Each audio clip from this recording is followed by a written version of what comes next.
At the initial start of God creating the heavens and the earth, it says in Genesis chapter 1 verse 2 that the earth was without form and void, and darkness was on the face of the deep, and the Spirit of God was hovering over the face of the waters.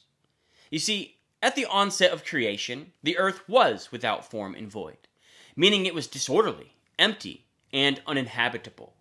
And it also says that there was darkness on the face of the deep, meaning there was this immeasurable depth to things.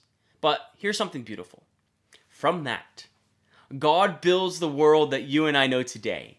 When we consider the ocean, the lakes, the rivers, waterfalls, mountains, and the blanket full of stars at night, it leaves us breathless to take in God's glory, knowing that at one point it used to be without form and void, and it was completely dark.